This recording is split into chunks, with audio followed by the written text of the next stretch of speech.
Whoa, wait, who did I do that? All right, I guess I'm not the only person that lets you know this meeting is getting recorded. Apparently, there's a mysterious robot somewhere that lives in the sky that also tells us when something is getting recorded. All right, so this is our last virtual art docent lesson for the year, and it is hey, I'm trying to think of words. Here's the deal. I haven't had nearly enough of this coffee yet. It is inspired by the Expressionist painter Edvard Munch. Edvard Munch. And we'll learn a little bit more about him. But before we go forward, I want to make sure, I just made myself disappear. I want to make sure that everybody has the supplies that you need. Where did I go?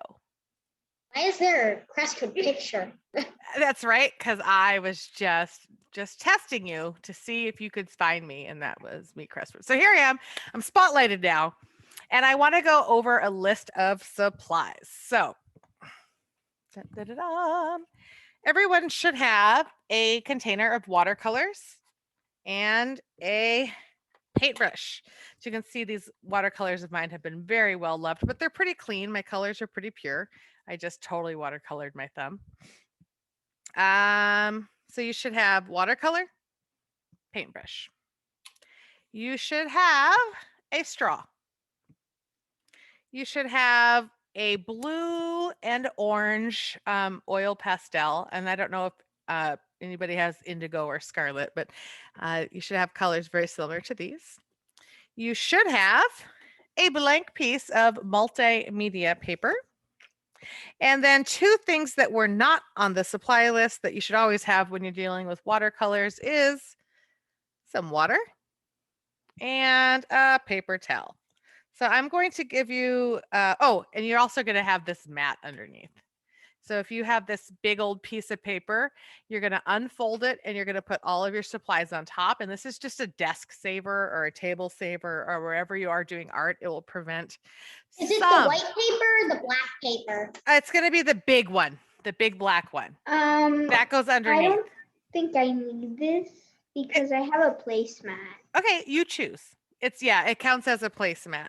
I will have you know that I did this yesterday with a placemat and I still made a mess, but I am super, super good at making messes.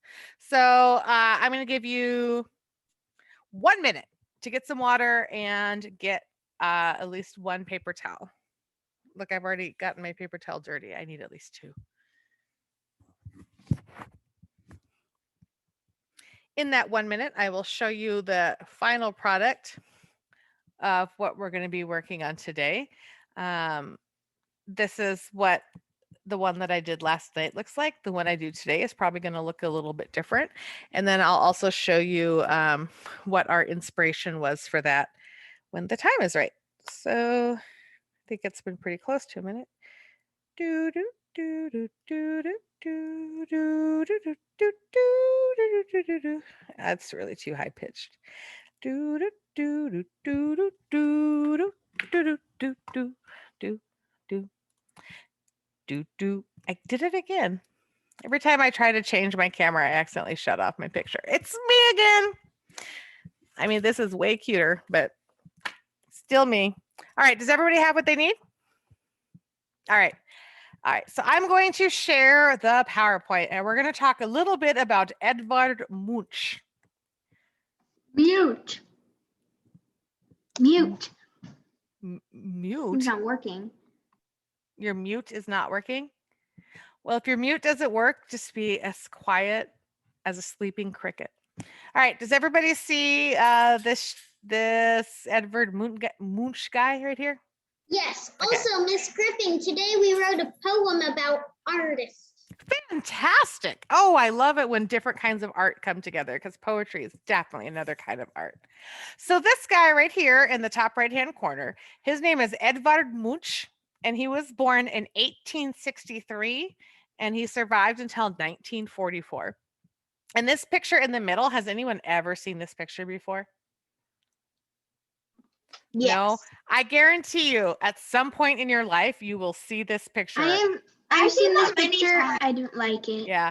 Or sometimes you'll see a meme of it. Like I saw one where they pretended like this was a dog and like his hands were little doggy ears, and then somebody drew a little dog nose right there, and then all of a sudden it turned into a puppy. So you see this memed a whole bunch. But this is called The Scream, and Edvard Munch is most famous for this picture or this painting of The Scream.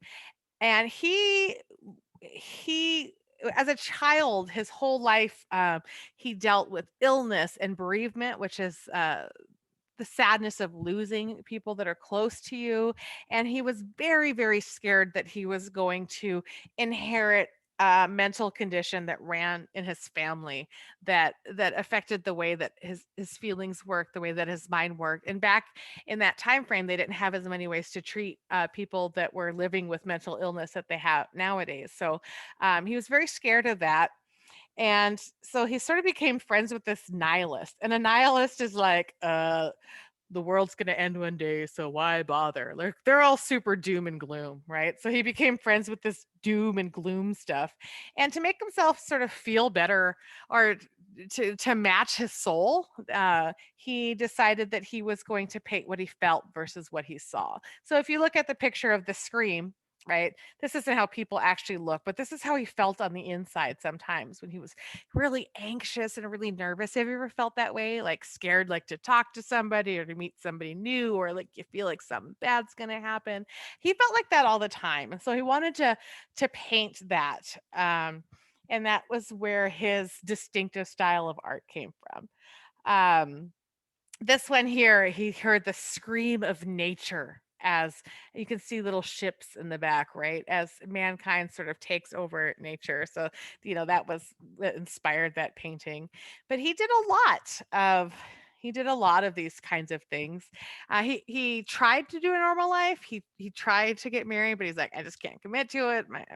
I'm kind of in a weird place. And then um but he was a little bit older in life. He moved to a place called Christiania, which is in Norway, and he actually found some peace there.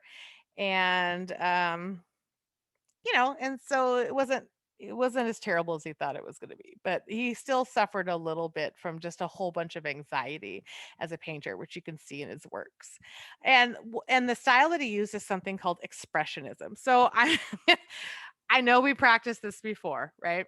But I'm going to give you an emotion and I want you to express that emotion on your face, okay?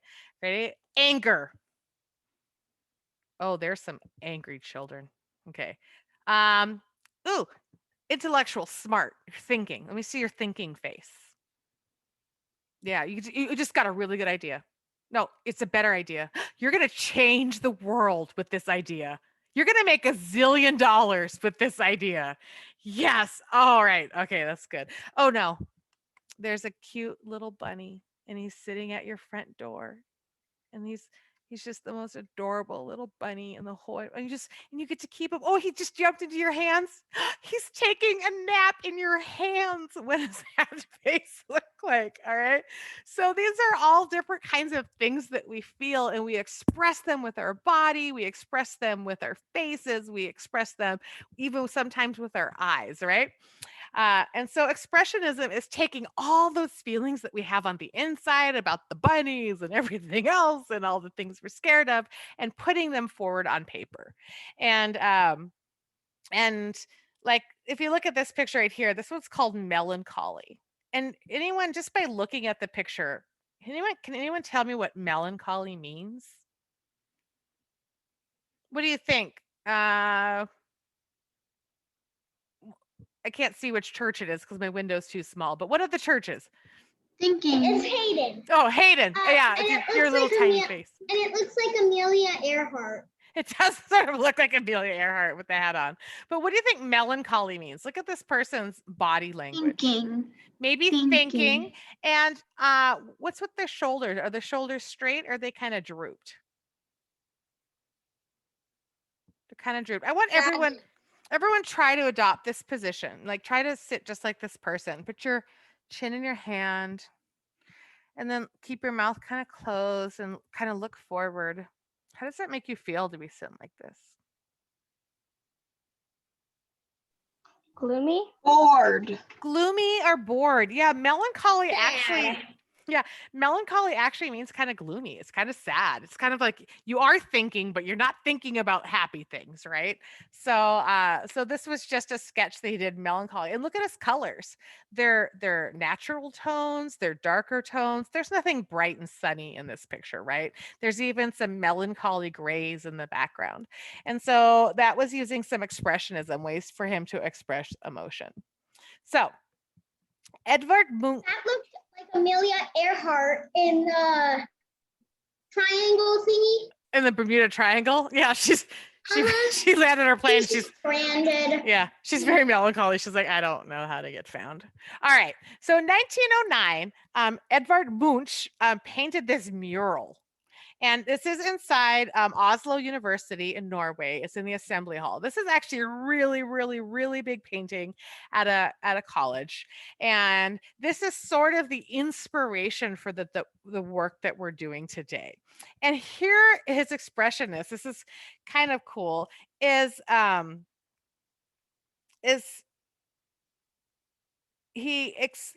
sun is power. The sun is like it's light and it's goodness and it stretches out for everywhere. It's like, look at me. Yeah, kind of like that. But the sun also gives life. So you can see down here, so there's some new life streaming, and then the sun goes everywhere. And he actually got really, really deep with this. And he's like, the sun is like some sort of greater power bestowing life upon the earth, or like he had a lot of emotion behind it, and that's super great. But what I really wanted to look at today was these colors here that are coming out of the sun, because when we look at the sun, we see white light, which is actually all of the lights combined together make white light. So it's kind of like he put on a filter where we could see some of the lights inside the sunbeams here. And I want you to tell me, what colors do you see the most of? Orange and blue. Orange and blue. Why do you think we see orange and blue? What have we learned about color theory that makes us think orange and blue would be important? Because they're opposites. Yeah, they're opposites. They're complementary colors. So I use those two a lot. Yeah, when you put these two together, they sort of make each other pop out. They're the total opposite end of the color wheel. And so by putting these colors in here, he's drawing a natural contrast, right? And so we're going to work with these two colors today, believe it or not, to make our own picture. And so we were looking at that, and I found this phone case. And I thought, well, this is kind of reminds me of Edvard Munch's Sud, because we have the orange and that blue there. We've got these contrasting colors coming out of the sun. And it sort of has that expressionist feel of just emotion. It's like, it's not even contained. These aren't perfectly straight lines. These are wiggly lines and triangles and shapes. And I'm like, so this is what we're going to try to make today. And we're going to use a couple kinds of techniques. We're going to be using a water resist. And so we'll be putting the oils down on paper. And you'll hear this expression maybe a couple times in your life: oil and water don't mix. What happens if I try to put watercolor on top of oil? Is it going to stick, or is it going to wash away? It's going to like spread away. It's going to spread away. Yeah, you can't mix them. Another technique that we're using today, see this kid with the giant straw? And he's blowing on the paint, and we're actually going to be blowing our paint out to get those colors in. And then we're also going to be looking at this idea of watercoloring different shapes. And our most prominent shape here is kind of what? It's got three sides. Don't hit paint on your computer. Yeah, I already Triangle. Triangles, yes. So we're going to be looking at watercolor triangles. We're going to be looking at resist, and we're going to be looking at blowing paints. And that's what we're going to be doing today. And then at some point when we're working, I have a cute little book. It's called If Da Vinci Painted a Dinosaur. And it's about different kind of artists. And then we look at the authors and illustrators of this book looked at the styles of painting that these artists did, and said what would a dinosaur look like if it was drawn by each person. So I'll share that with you when we get there. So let us get started. I just hit my camera, so I apologize if it's a little bit wobbly when you see this. I I've read that book before and I drew a picture of a dinosaur just like that one, That is Mm. amazing. mixed with the Mona Lisa. That's very cool. All right, so my camera's going to be doing some weird things because every time I hit my desk, it's going to wobble, and I apologize for that. But let's get started right away. And we're going to start in the center of our picture, and we're sort of going to work our way out. And we have to work in layers to get the look that we're looking for. And so the very first thing that we're going to do is we're going to draw the circle of a sun in the middle of our paper. And you can choose to do like,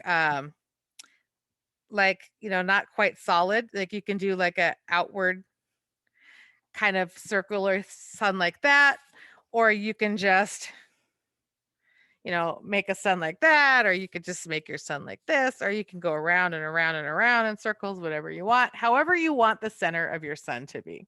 So you're going to start by drawing the Which way center are of your we sun. gonna fold it? Like this? I have my paper up and down, so I have mine portrait style. If you have yours landscape, that's fine. I mean, it's a circle, so you could pretty much spin it any way you want. It's not really going to matter. But I do have mine portrait.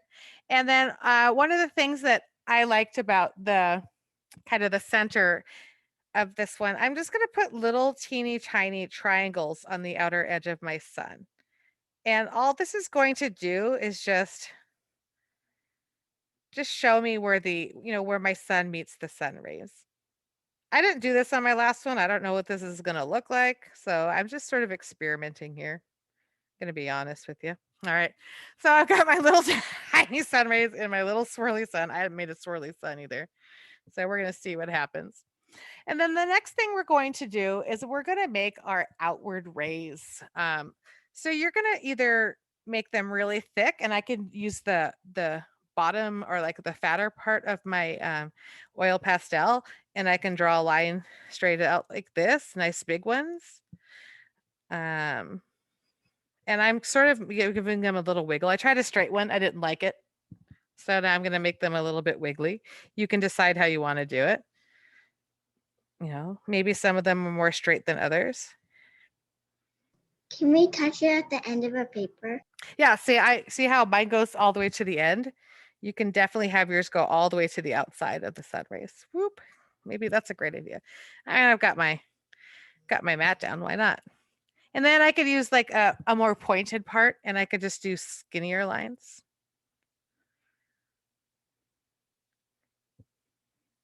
And maybe my skinnier ones won't go all the way out. I mean, already it's pretty exciting sun, right? It's pretty bold and bright. And I'm going to wipe my hands on my... Like this? Yes, those are fantastic. Oh, I love it. I love it. I love it. Now we're going to add our contrasting color, which is, of course, our blue. And we're going to do the same thing. And we're just going to find places where we want to do some blue lines. And I might not have as much blue lines here. You know, maybe I'll have less. Or maybe I'll have some more skinny ones. Wherever you feel like you want them to go. It just sounded just like Bob Ross right there. Okay.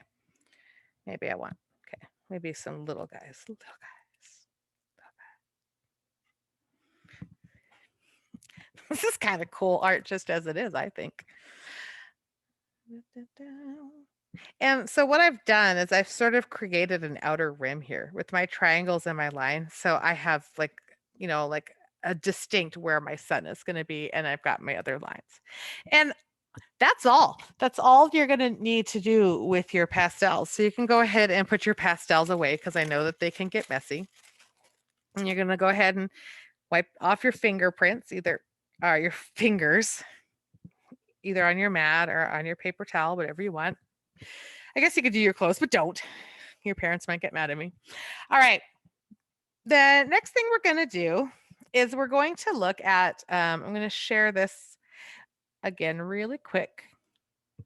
And I want you to look at these shapes over here. Do you see how that looks like a little bit like a claw, you know, that's trying to catch a little triangle? But do you see the triangle shapes that are happening here? Shoop, shoop. So we're going to try to get some triangle shapes, and we're going to lightly watercolor it. The background colors, are they lighter or darker than the sun? What's the value? Do they Lighter. yeah, they're lighter. They They're have lighter. less, yeah, they have a less saturation than the ones on the sun. So we're going to try to do these background colors lighter. How do you make a light watercolor color? Anyone know? You use more water? That is the exact right answer. To get a lightly colored background, you're going to use more water and less pigment, which is going to seem weird to you because, well, I'll get to that later. So to make these Because you always say add more paint, less water. yeah, I might say that, but it's going to get weird later because I'm going to give you different advice that sounds the same. But yeah, so we're going to try to do some pastels, and we are going to start with yellow. So we're going to start with yellow because to me, it's the easiest way to start. And we're just going to be creating giant yellow triangles. If this smears your oil pastel a little, don't worry about it, right? Because it's expressionist. It's just the idea. So I'm going to get pretty wet here so that I have a nice kind of yellowy color. And I'm just going to make random triangles of color. I'm going to go all the way up to the sun, maybe in some areas. Maybe I'll just go between sun rays, or maybe I'll extend my triangles bigger than that. Okay, you decide. They do not have to match up with your rays at all. And I think I'm going to do maybe, I don't know, 4 or 5 of these of different sizes in different places. And maybe they don't go all the way to the edge, like here I left a little white spot. Maybe I'll put another color there. But a basic sort of triangle shape.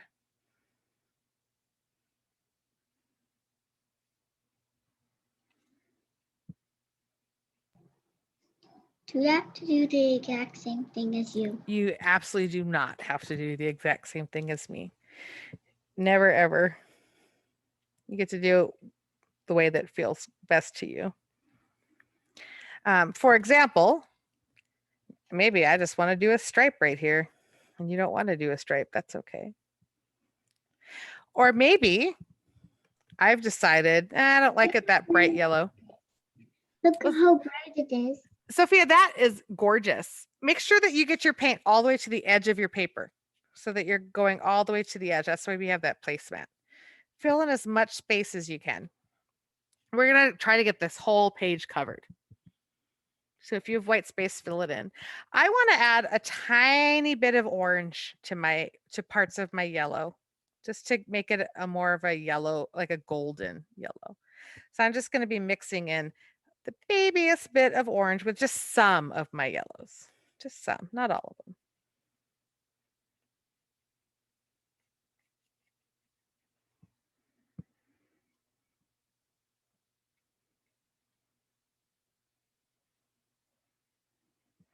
And remember, we are going to be leaving some white spaces because we will be adding other colors.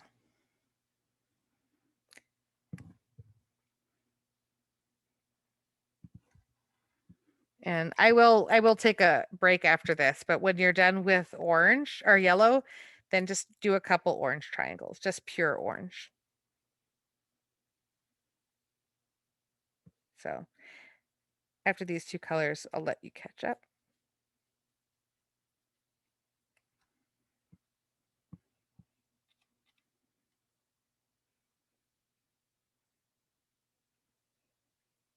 Can we use colors like pink too or something? Yeah, you can definitely use those colors too.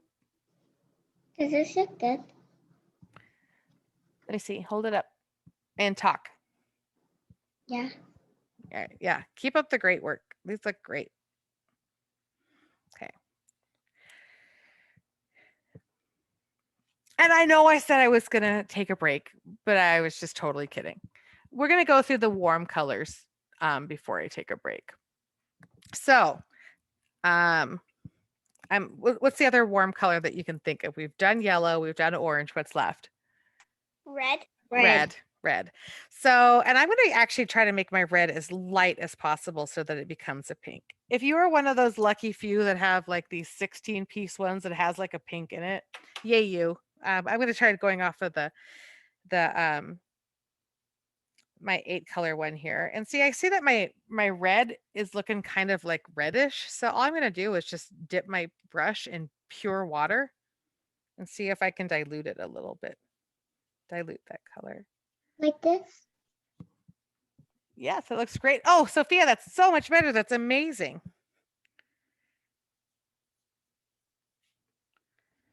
So then once you're done with yellow and orange, work on red. And then we're going to, then you know what? That's when I think I'll read because I don't want our warm tones and our cool tones to mix too much because we'll just end up with beautiful shades of mud. But do leave room for some cool tones. And if your warm tones overlap and create new colors, awesome.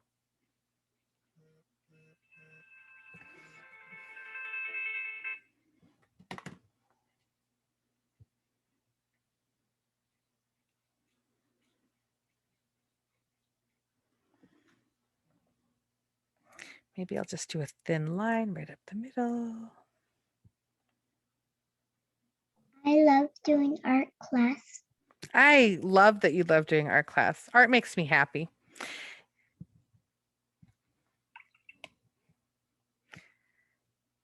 I mean, sometimes it's Pippin, frustrating. Yes. are you going to grow up to be an artist?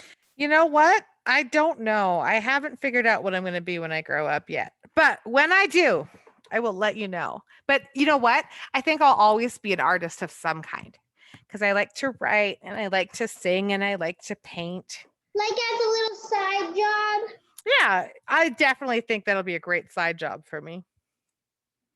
I mean, I guess it kind of is now. I just don't get paid for it. All right. So I'm going to set this aside for a minute. Or like a summer job. A summer, I should teach at an art camp. Wouldn't that be fun? Or maybe I'll just go to a summer camp. While that's drying, or while you're painting, I'm going to read you If Da Vinci Painted a Dinosaur. This will be like our mid-project break. If you drew a dinosaur, you might start with an oval body and then add a head. Do cooler colors too? Yeah. I want you to wait. So the reason I'm Okay. reading is because I want you to wait for these warm colors to really dry. So that's why we're taking a little bit of a break. Yes, the watercolors will probably still mix, but we want them to be a little bit more dry. You could draw triangles down the dinosaur's back, add a spiky tail. But if Leonardo da Vinci drew a dinosaur, it might look like this. Okay. There is more than one way to draw or paint a dinosaur.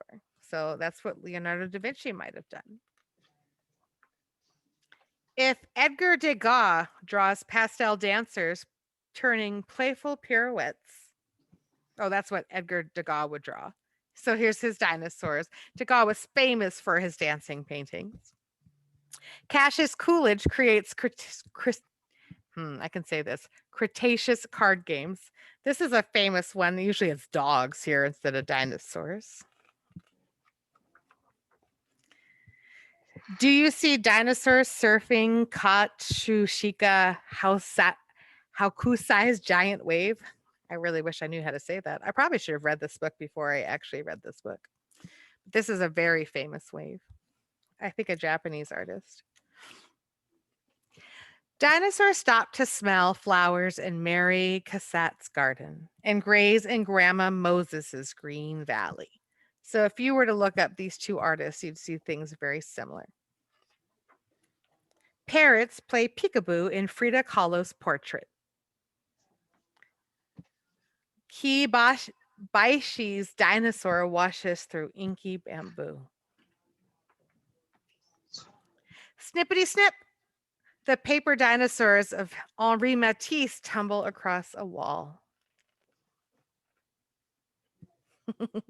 Stomp, stomp, stamp. Three-toed tracks surround Andy Warhol's dinosaur soup.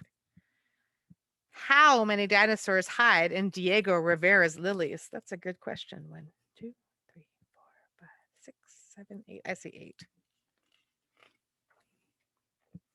Franz Marc paints a herd of brilliant blue. I like that. Looks very Chagall to me. Dinosaurs leap and play in a painting by Harrison Begay, while Alma Thomas's creatures swirl in a kaleidoscope of color. That's pretty. It looks like a dinosaur eyeball. A Jurassic jazz band makes the dinosaurs of Aaron Douglas swing. Who basks under Mark Rothko's prehistoric sun? That's a good one. With triangles and squares, Louis Malou Jones shapes her ceratopsian mask. Dinosaurs roam Marguerite Zorach's curving landscape. Boom, crash, cronk. Hey, this guy we know. Here comes a dinosaur by Edvard Munch, really. That doesn't really rhyme. If a dinosaur sat for a portrait by Leonardo da Vinci, it would be Dino Lisa. That's the one you drew, right? How would you paint your dinosaur? Well, I'd like to tell you now, but I don't want to draw in my book. Let's see. I can sketch one out for you here on my post-it note. Here is how Mrs. Griffin draws a dinosaur.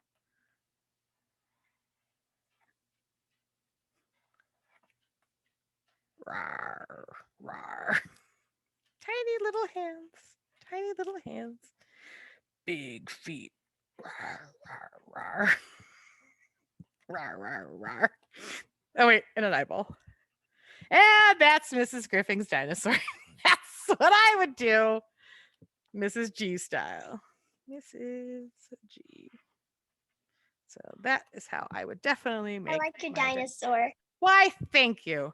Yeah, it's good. He's actually not long for this world because he is a T-Rex that only eats plants. But that's okay. It's all right. And then here's a whole bunch of information about our artists.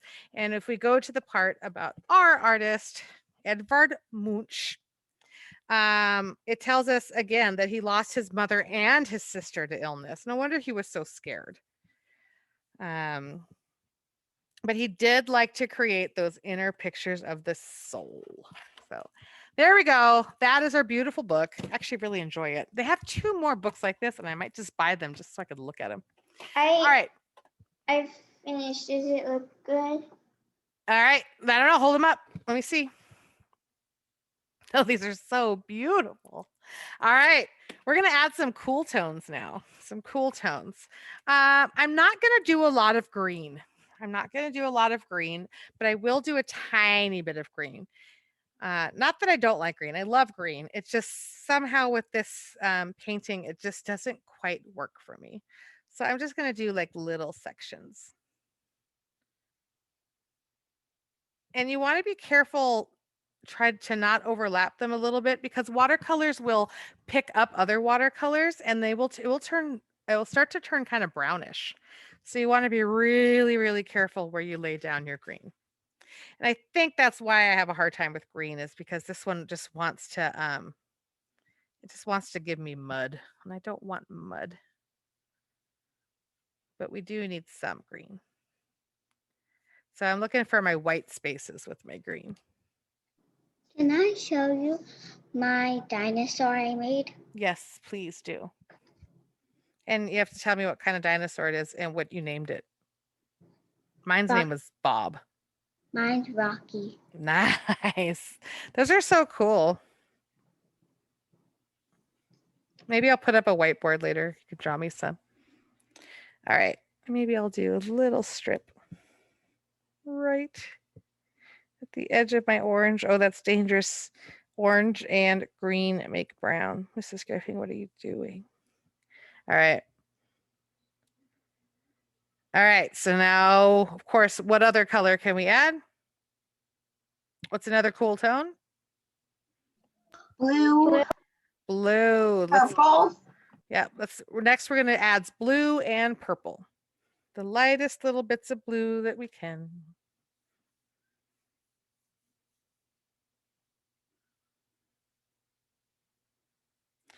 Maybe I'll do a little triangle over here.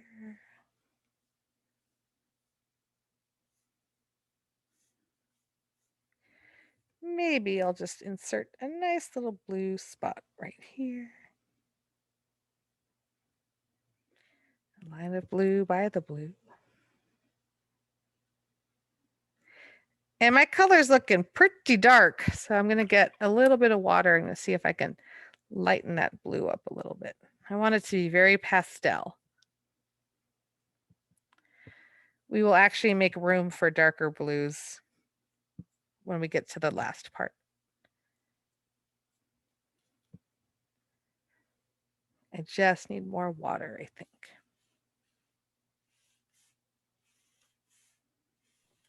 Can I start with the purple? Because I finished with all my blues. Absolutely. You work your way through. I want to be mute.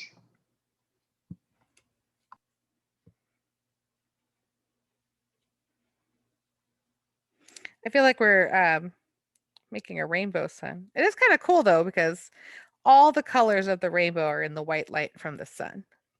So this is kind of like we're taking that white light and we're breaking it down into little bits so we can see the whole spectrum of color, but just in a very expressionist kind of way.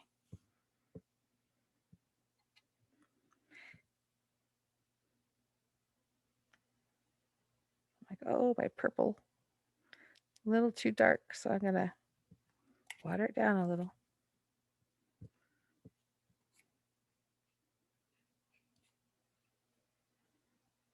Oh, I made mud. That's okay.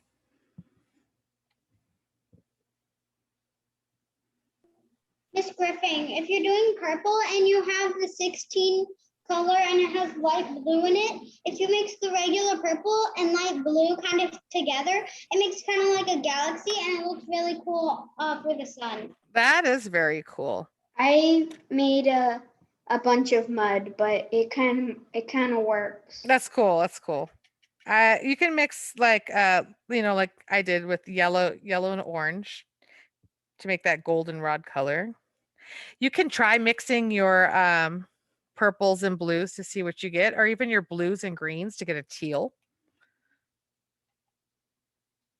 Just whatever you mix, make sure that you can unmix it, that you can fix that later, because we're going to be needing those pure colors for the next part. Oh, I did make teal. Ooh, it's so pretty. So dark though.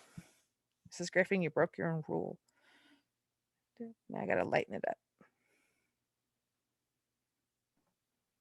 I finished. Me All right. too. Good. So when you're finished, oh wait, the part we were supposed to do first, I'm doing second to last. So maybe I'll need to read that book again. Oops. I need you to clean your brush really, really, really, really, really well when you're finished. Really well.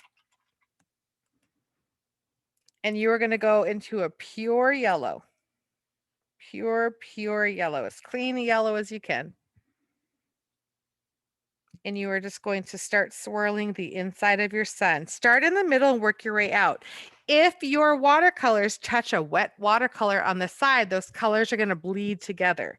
So make sure that you aren't getting your colors to bleed. If they do bleed, just push them outwards with your brush instead of to the middle. So be very careful.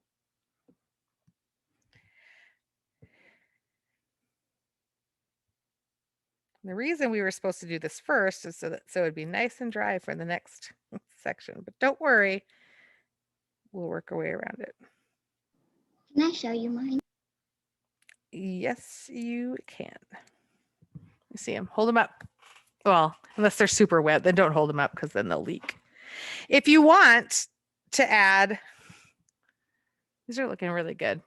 If you want to add little bits of orange in there, like little spots, you can do that. Like I'm just doing like little kind of maybe swirls. Miss Griffin, I'm done. Those are so pretty. So pretty. All right. Uh-oh. I just turned mine into a finger painting somehow. I'm so glad we have this mat. Thank you, Mrs. Phillips, for providing me with this mat. I needed it. All right. Okay. Take a breath, because here is where it's going to get a little complicated. And here is where it might get, we'll have to work hard not to pass out. Okay. I want to stay conscious for this last part, because we are going to create those expressionist blowing areas. And we're going to do sort of one section at a time. We're going to do the top half, and then we're going to flip it around, and we're going to do the bottom half. Now, remember when I said, let me switch this, because you need to see my face for the importance of this. Okay. You get nice and close. Okay. Remember when I said that you would dilute the color with a lot of water? Well, guess what? We're going to actually use a lot of water now, but we're also going to use a lot of paint, and hopefully that will keep our colors nice and strong. And we're pretty much going to try to give our paints a bath. We're going to get them so super wet and liquidy. And don't worry, they will dry eventually. But I do want to warn you that when this is over, your paint palette will be really wet. You're going to want to leave it flat for a day, I think, before you pick it up, or else your colors will run everywhere. All right. So I'm going to show you the first part. I'm going to start with red. And I'm going to get my red juicy, soupy wet. I'm just going to keep scooping water here into my red. Oh, wait, you can't see it. I'll figure out this 2-camera system someday. So here's my red. I'm going to keep scooping water into my red so it is like super, super wet. And I'm going to mix my paint and my water together. And it's going to become a really concentrated, really, really, really wet version of red paint, red watercolors. Basically taking a solid and you're turning it liquid. Mix, mix, mix. So see how soupy and goopy that is? Then I'm going to take my brush, nice and full, and I'm just going to tap it on the outer edge of my sun. Uh-oh. See, it went the wrong way. Outer edge. Outer edge. See, this is why I brought paper towels. So I can sop up the colors that mixed the wrong way. Come back. Go to the outer edge of my sun here. And then here's where you get super fancy. You put your straw in your mouth. You go to the outer edge of the sun and you blow.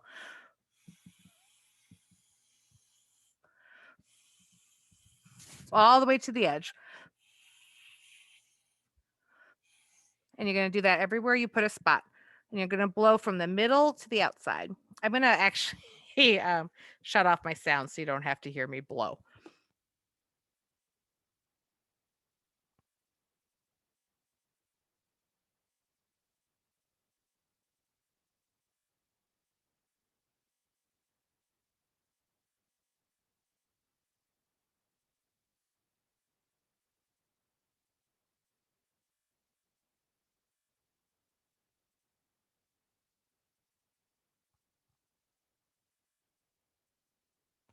You're going to add that red, like I said, you're going to kind of work your way around your circle. So you're going to go, around and around, glop that color down. And you're going to keep glopping and blowing and glopping and blowing. And we're going to go all the way around with red.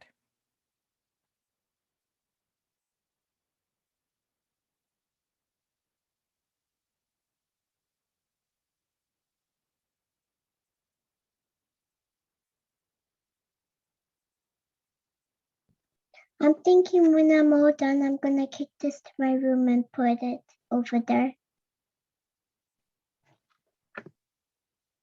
That sounds super pretty. Add lots of red. Lots of red.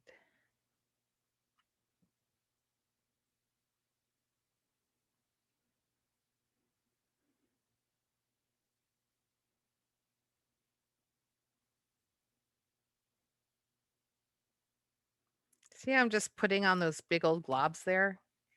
And then I'm just blowing them outwards.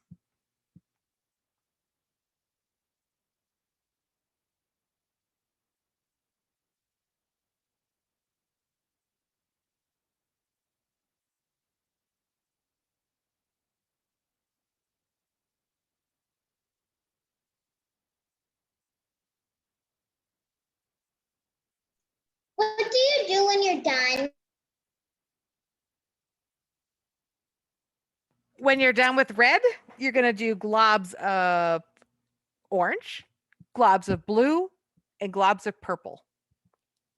So the only ones you're not going to do green and you're not going to do yellow. So you're going to do red, orange, blue, purple, all the way around. Red, orange, blue, purple. Or if you're one of those people that have other colors, you can use pinks or whatever. But you're doing red, orange, blue, purple. So I'm going to go on to orange next. Get my orange nice and juicy. And I'm going to not put my orange on directly onto my red. I'm going to put them next or around. I don't want them to overlap. Especially when we get to the other colors, we don't want mud. What was the question? It's very hard to do the art project with the straw. It is hard to do. You have to blow really hard, don't you? And you also have to stop in between and take a breath. Please stop to take a breath Yeah, of regular I was air. getting lightheaded. Yes, if you start to get lightheaded, stop blowing, take a break, and then go back to it. You can take your time with this. I'm not going to rush you through this part.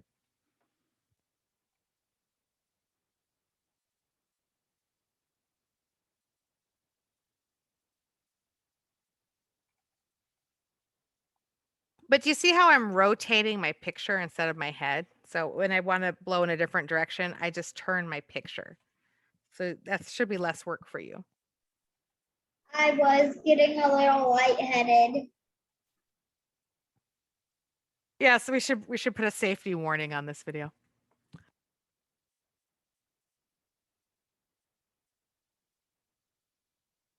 Warning, warning. If you are lightheaded, take a break. Or if you have asthma, maybe you would have somebody else blow in the straw for you. Or you get a bigger straw, I guess. This is what we had available. Correct. So the same thing, we're worried about that muddiness is going to happen because these are still pretty wet, right? And so when you're putting on your drops of your blue and your purple, you want to try to spread them out so they're not exactly touching the other lines. They might touch a little bit, and that's okay, right? That's totally fine. But you just want to sort of spread out your globs as much as you can.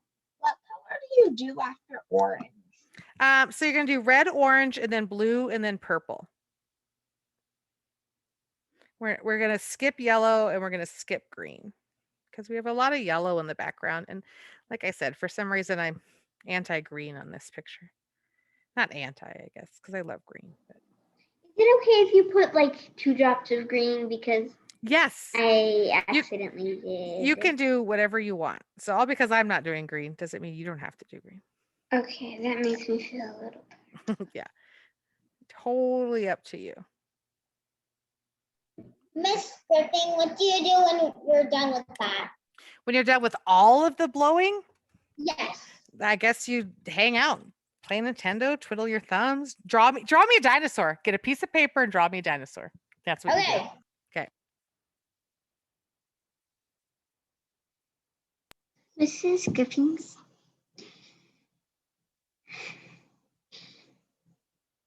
Yeah, what do you need? My dinosaur has a baby dinosaur. That is adorable.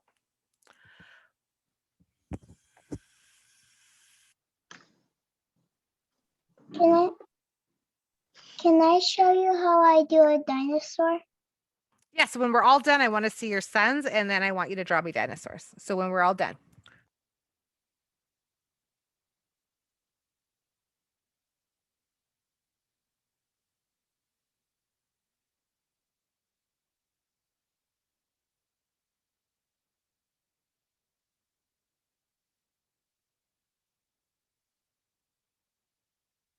I gotta take a break, man. Whew. And done. Blowing is hard work. It's hard work. You know what? We'll do it for like, I don't know, 3 or 4 more minutes, and then we can, you can finish this up on your own time later too. I do want to see if people draw dinosaurs in their own way.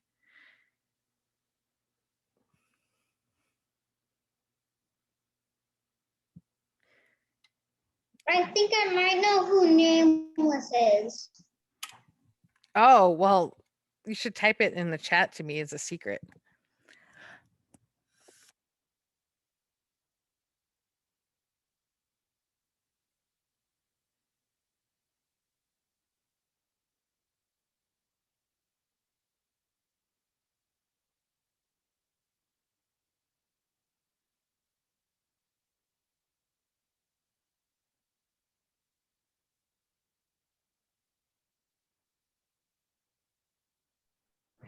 Do you want to see my son? I do want to see your son. Oh, that is so cool. I love all those strips of color. These are pretty amazing, I think. And everybody's is different. That's what I love about it.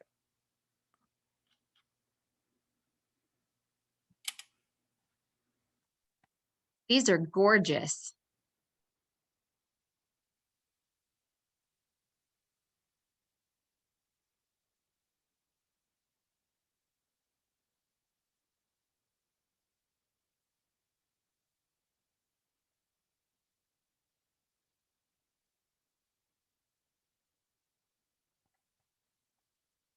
I'm definitely going to be done with mine. Although I do have some pretty big lungs.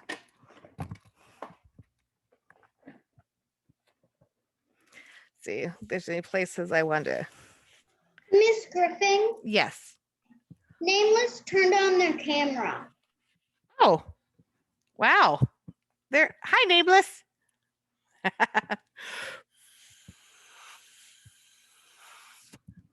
right. I think that's good for now. That's what I got. Before I run out of air. These are really kind of a fun thing to do.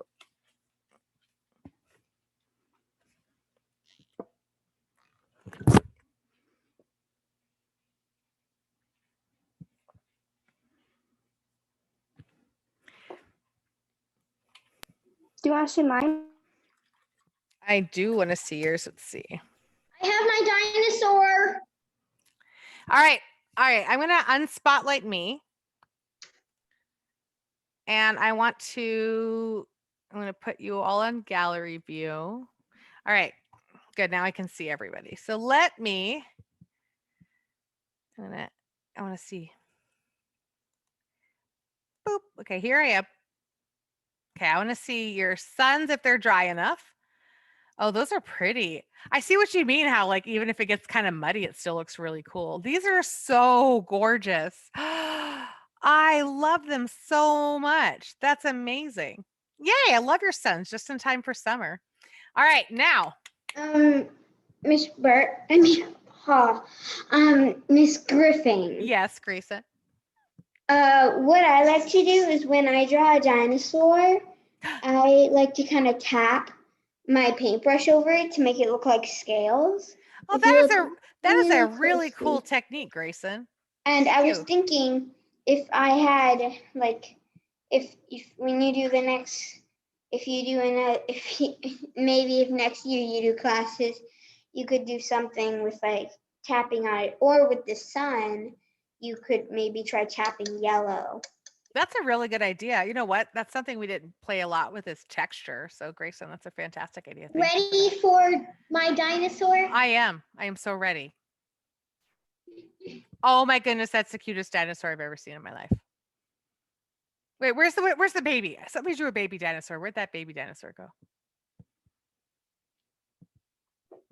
I don't know. I don't know either. I think I saw Ava.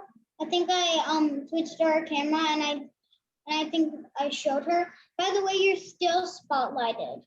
Am I really? No. You switch your mode to gallery mode. If you go to view in the top right hand corner and you hit gallery view, you'll see everybody.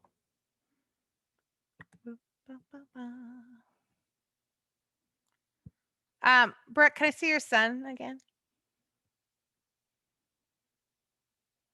Oh, very cool. You got nice pale colors in the background. Let me see Chase. Where's that? Nice. Those are so cool. Grayson, I love all your reds. Nice. If you get I'm going to switch my camera view again. If you get colors bleeding into your middle, like here, pretend like I accidentally dropped some blue right here in the middle of my sun. There are ways to get rid of it. I can get a paper towel wet and I could suck it up and or swirl it around. And water sort of works like not a perfect eraser, but a sort of eraser on watercolors. So, I can try to clear it off a little bit with just water. And then my sun becomes really, really pale. And that's okay. Use my paper towel to suck it up. Now it's a white sun. And then all I have to do is go back into my yellow and then just add more color. So if your colors bleed, you can use your water as an eraser. It's not going to be perfect. It's not going to get your paper white again. It will still be kind of stained, but it will help you get rid of these color blotches that you maybe don't necessarily want to have there. Or like, like here, my paint is starting to get kind of gloppy. So I can just take my paper towel and I can just suck it up a little bit. It's up to you. So I just wanted to teach you that little trick. Paper towels and water work as sort of erasers for watercolors. All right. Skipping. Yes. It's actually kind of funny. Since mine is like a muddy color, you could see like little strips of every color. That's so cool. That's really, really cool. I love it. These are super fantastic. That is, Clara, that's beautiful. Really, really pretty. I love them. I want you to send pictures. Oh, nice twiddling of your thumbs, Chase. Is very, very good. Sometimes when I twiddle my thumbs, I accidentally give myself a thumb war, and I always win and lose at the same time. All right.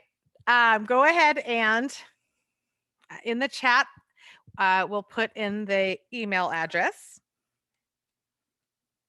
It looks like it's just it says Parker and Hayden. I'll send it to everyone.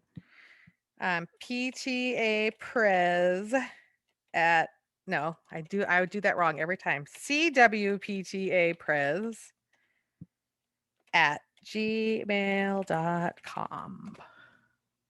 And that is if you have someone take a picture of your painting. Not Brooke and Chase got to that way faster than me. If you have someone take a picture of your painting, have them email it to that address. Yes, but you added the www, so I didn't really beat you to it. I don't know. This has been fun. This is our last one. These are gorgeous, and I hope that you email those pictures in. And is there anything else you want to say before we go? This is the first time we haven't gone over by 800 minutes. I mean, Good job, everybody. Good job, everybody. You're all artists. This has been so fun. Thank you for coming every month, and we've really enjoyed it. Thank you for hosting. I'm sad Yes. this is the last one. Thank you for 2 classes with Miss. Thank you, Miss Griffin. with me, Griffin. Thank you, Tiffany. That's right. Grayson and I always love seeing your face. Hello. Hello. Bye-bye. All right. Oh, look at all those hearts. You're looking big. Isn't this the K-pop version of a heart? What? You guys don't know K-pop, Korean pop? They do little What's hearts like K-pop? this in Korea. Their thumbs make hearts. All right. Little hearts. Reactions. Ooh, look. Enjoy. Oh, there's another one. Little baby hearts. I said, ooh, there's another one, and my garbage can opened up. So I just thought you should know that. All right. Is that how you open your garbage can? Apparently, you're supposed to say open can, and it opens, which is but sometimes you'll say something like, ow, I stubbed my toe, and it will open. I mean, it's just pretty amazing. You need to I throw guess your it lights toe in off. the garbage. Bye. All right, goodbye. Goodbye. Fun. Have a good summer. You too. Bye. Oh, that's all I have to do to get rid of that thing. Just push the leave button once. Yep, that's it. Oh, those are so cute. Very nice. It's a good dance. I'm glad I didn't stop recording it, Chase, just so we could get that dance.